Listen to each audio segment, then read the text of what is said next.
di tempat ini karena kebaikan Tuhan memberikan waktu dan kesempatan bagi kita. Puji Tuhan. Pada saat pagi hari ini kita sama-sama membuka Roma 1 ayat 17.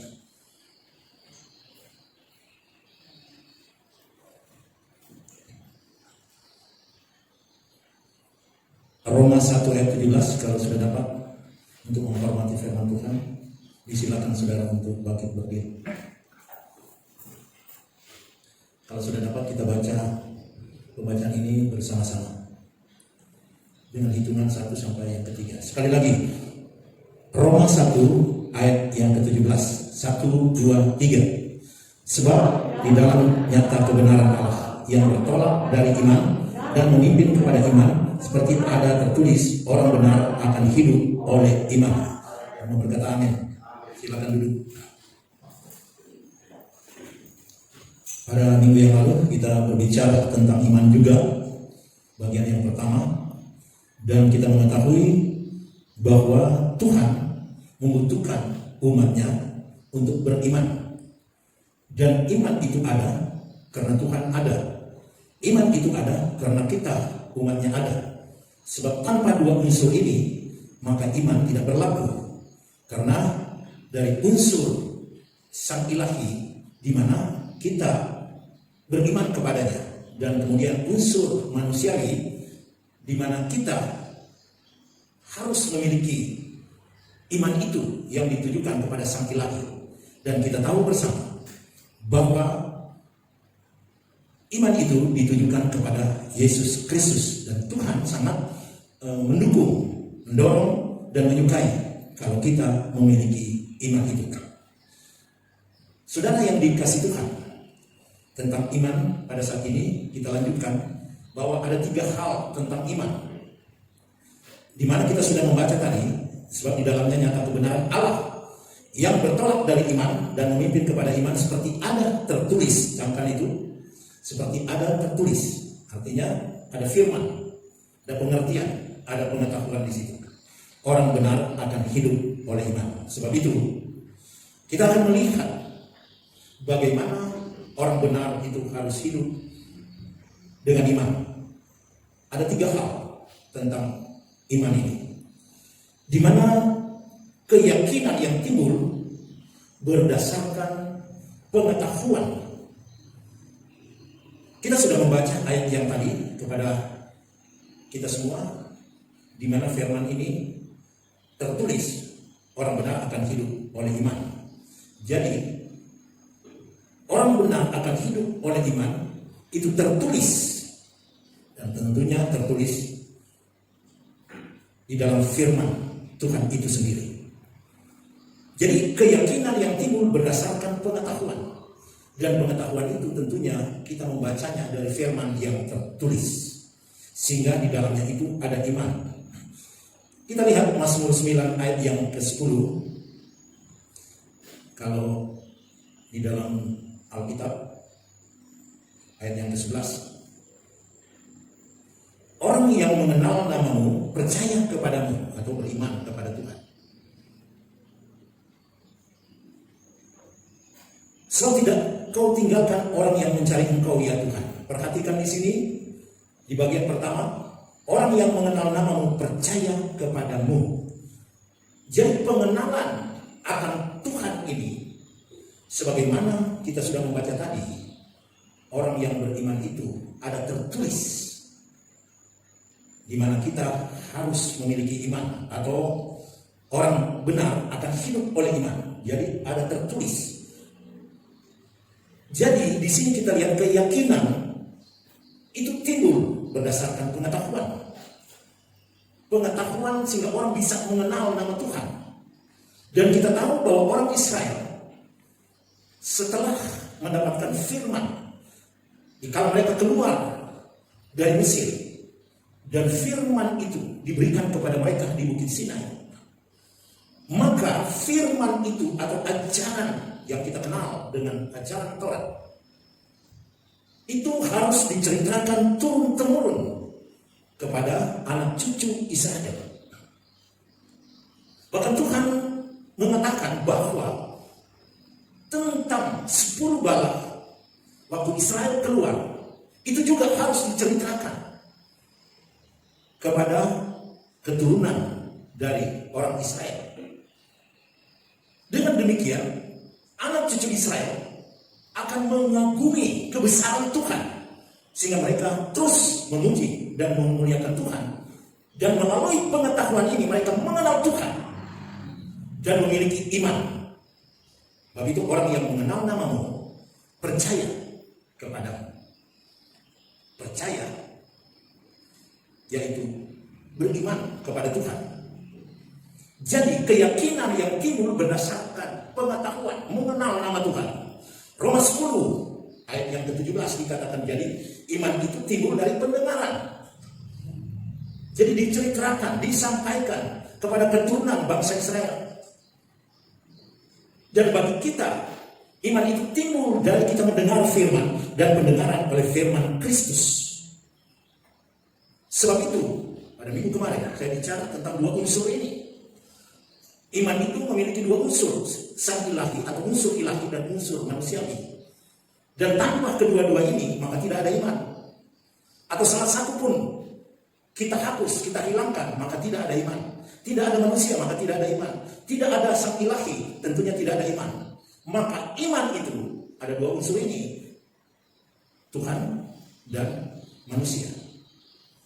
Jadi untuk mengetahui Tuhan, kita harus memiliki pengetahuan, pengenalan akan namanya. Sebab itu iman timbul dari pendengaran, dan pendengaran oleh firman Kristus. Jadi kita lihat di sini bahwa kita benar-benar harus banyak belajar firman.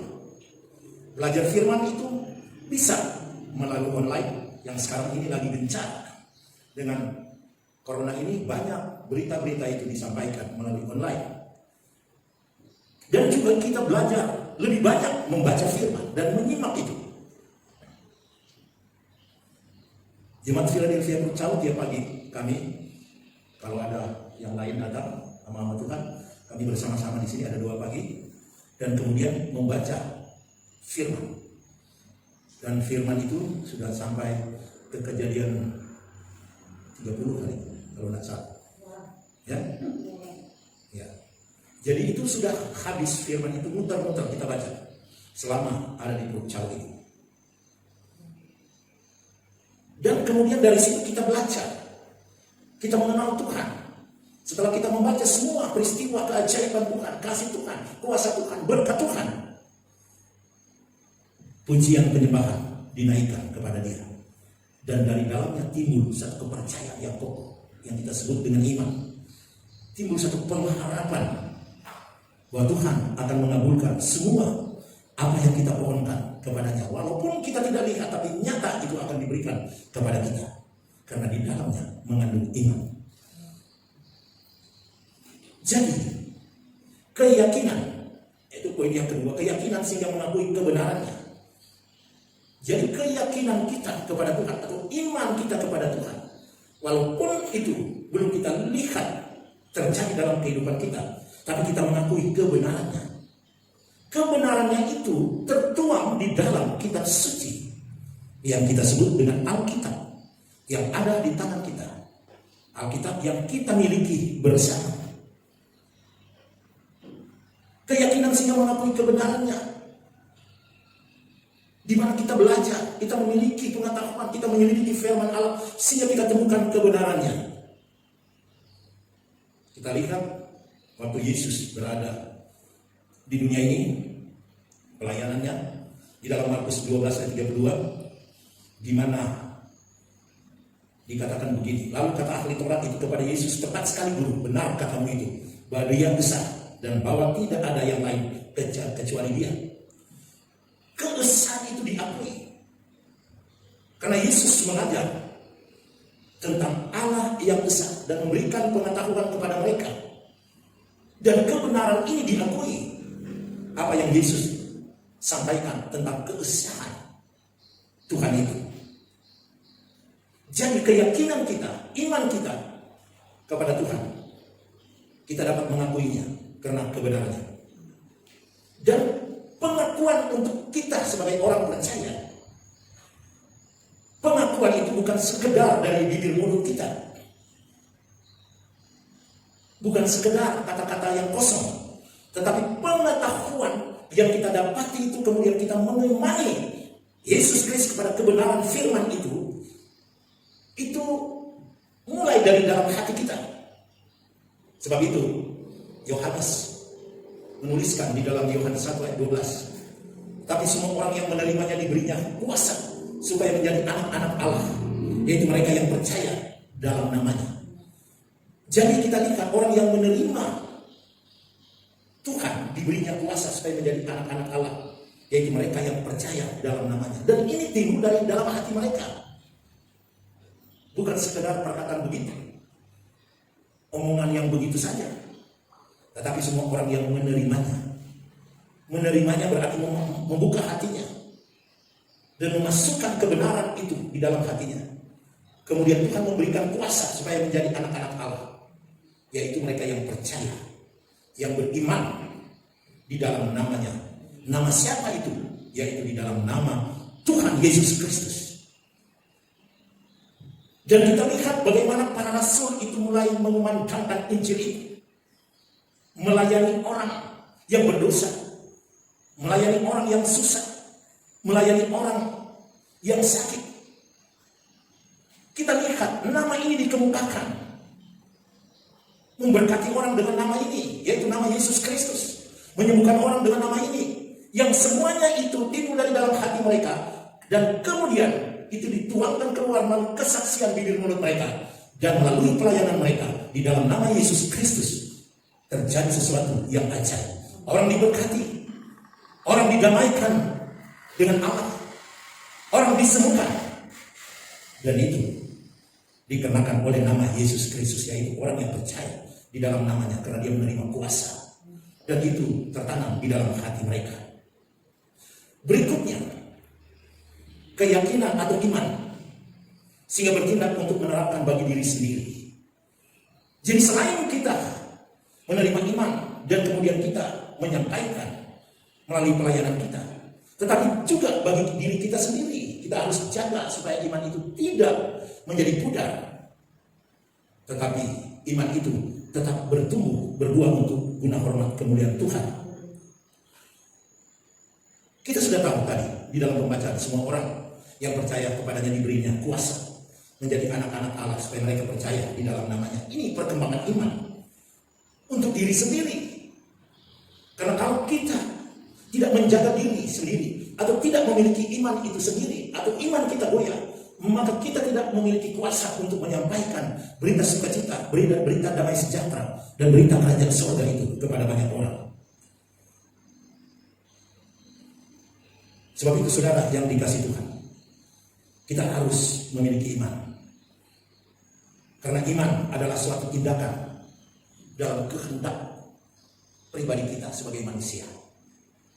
Atau iman adalah suatu tindakan dalam kehendak manusia itu sendiri, yaitu kita itu sendiri. Bukankah apabila kita mau menerima Tuhan, itu dari hati kita, dari kehendak kita? Karena kita manusia memiliki 3 hal, yaitu tubuh, jiwa, dan roh. Jiwa ini memiliki pikiran, perasaan, dan kehendak.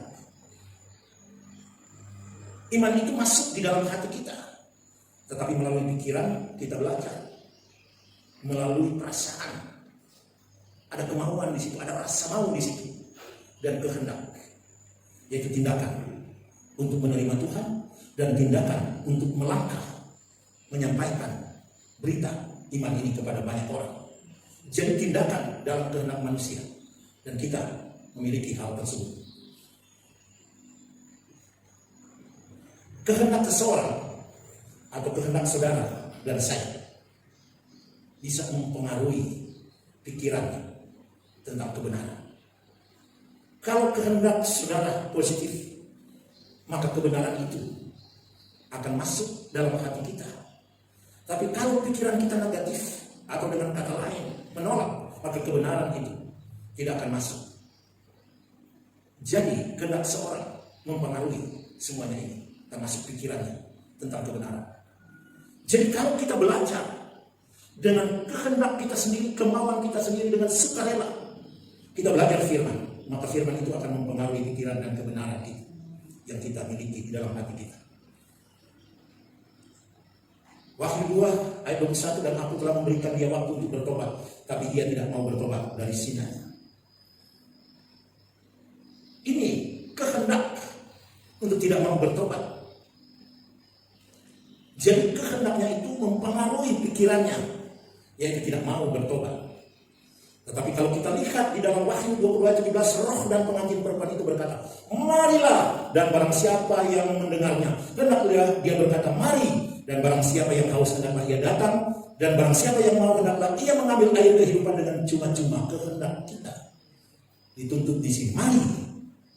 Dan kalau kita mendengarkan suara panggilan Allah dalam kehidupan kita, di dalamnya kita akan mendapatkan air kehidupan dengan cuma-cuma. Nah, ini semua mengandung iman. Kalau kita tidak memiliki iman, kita menolak semua berkat kebenaran Tuhan.